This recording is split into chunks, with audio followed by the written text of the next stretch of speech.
बुद्धं शरणं गच्छामि।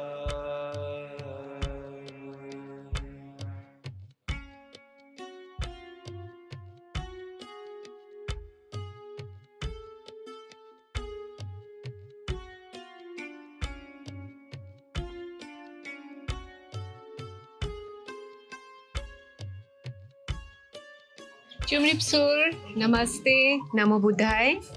On the occasion of the 75th anniversary of India's independence and the 70th anniversary of India-Cambodia relations, Embassy of India, in association with Venerable Kusofit, is proud to present a series on the Jataka Tales.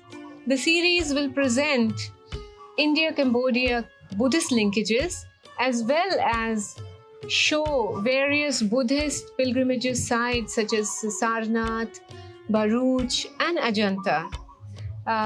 Venerable Kusofif, for our Indian audience, is a very respected monk in Cambodia.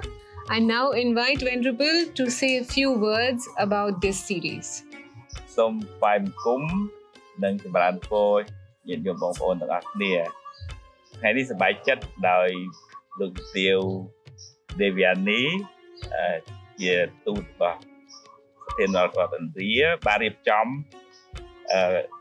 ជាដកតាក់ទងនឹងដំណើរការនៃការបំពេញបារមីរបស់ព្រះសម្មាសម្ពុទ្ធស្មាសប្បាយចិត្តនឹងចូលរួមជាមួយនឹងស្ថានទូតឥណ្ឌាជាពិសេសការចូលរួមពីលោកទាវក្នុងការផ្សព្វផ្សាយនៅរឿងជាដកជាដំណើរនៃការបំពេញបារមីរបស់ព្រះសម្មាសម្ពុទ្ធជាប្រយោជន៍ដល់សាធារណជនជាពិសេសយុវជនដើម្បីសិក្សារៀនសូត្រនិងអភិវឌ្ឍខ្លួនឲ្យបានល្អយកពុទ្ធជាគំរូហើយសង្ឃឹមថាប្រជាពលរដ្ឋជាពិសេសយុវជននឹងបានសិក្សាអំពីប្រវត្តិរបស់ព្រះពុទ្ធផងសិក្សាអំពីទីកន្លែងនានារបស់ព្រះសម្មាសម្ពុទ្ធនៅប្រទេសឥណ្ឌាដែលជាដែនកំណើតរបស់ព្រះសម្មាសម្ពុទ្ធផងអញ្ចឹងសូមអរគុណលោកទាវសូមឲ្យវិជាដកនេះដំណើរការបានឲ្យល្អរលូនតទៅ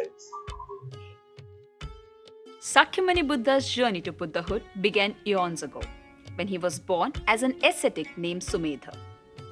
An encounter with the previous Buddha, named Dipankara, gave rise to a strong aspiration in Sumedha's mind to attain Buddhahood himself. When Sumedha saw that Dipankara Buddha was about to walk through a patch of mud, he bent down and spread his hair for Dipankara Buddha to walk over, so that his feet did not get soiled. Dipankara Buddha then made a prophecy that Sumedha would indeed become a future Buddha by the name of Gautama. The stories describing the journey of the Bodhisattva towards Buddhahood are called the Jatakas. They were narrated by Buddha himself, and they inspired his disciples to cultivate Dharma, regardless of the challenges that came their way.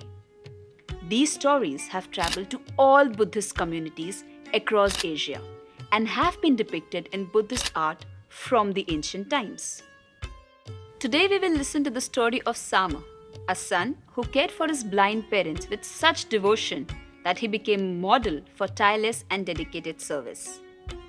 The story is narrated in great detail in Buddhist art across Indian subcontinent, including Sanchi, Ajanta, and the Gandharan region.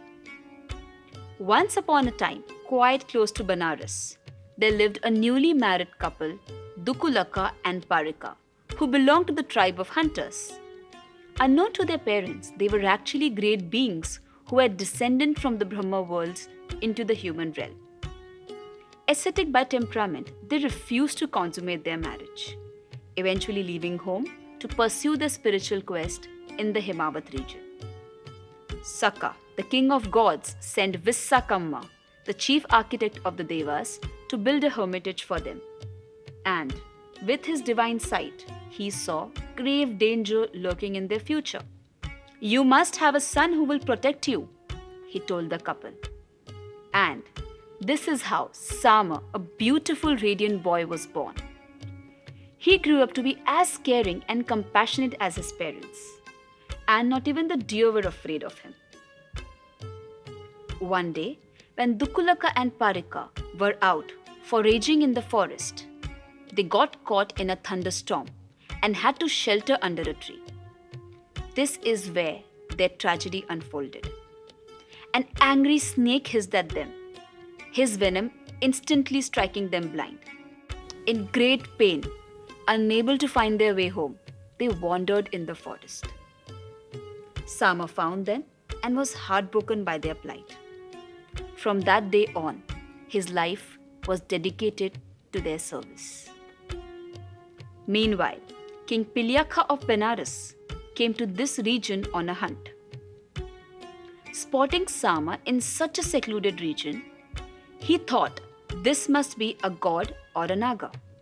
What a wonderful trophy his head would make, thought the king, and he shot Sama with a poisoned arrow. As the poison spread in his body, Sama began to weep and wail. Who would look after his parents now? He would never be able to see his beloved parents again. How would they cope with their loss? And how would they fend for themselves without him? Unable to withstand the poison, Sama fell unconscious. The king was struck by the boy's devotion to his parents and regretted what he had done. Thinking Sama was dead, he was overcome with grief.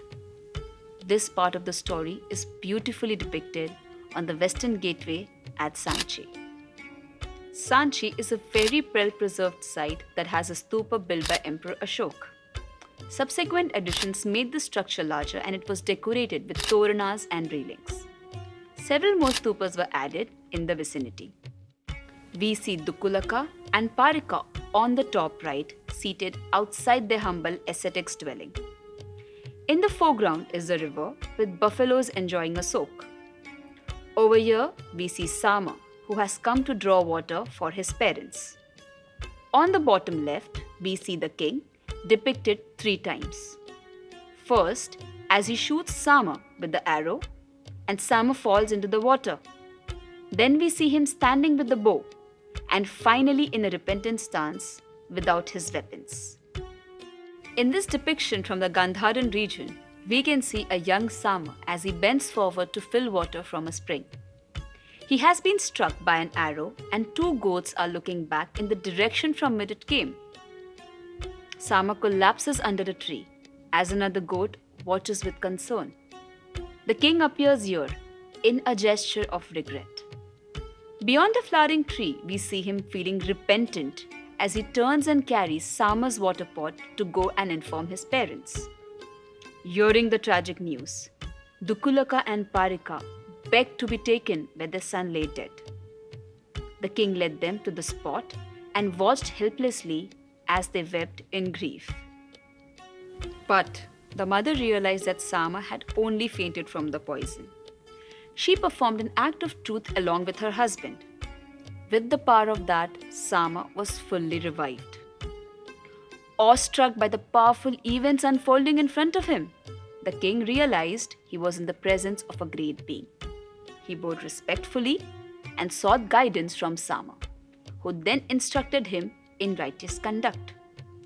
Fulfill duties to your parents first, he said, then to your wife and children, your friends, ministers, and soldiers, to ascetics and Brahmins, and to the birds and beasts as well.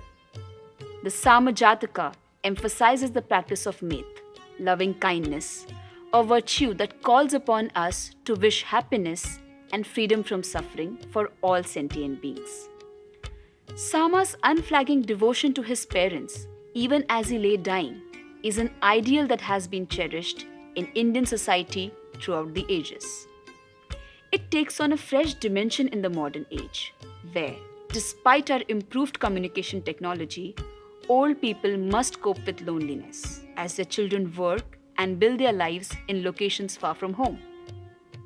Sama's instructions to the king about fulfilling his duties chalk out the path a true leader must walk, caring not just for his own species, but the birds and beasts as well. As we look down upon a degraded environment and the innumerable endangered species, we can again pay heed to the message of the Sama Jataka.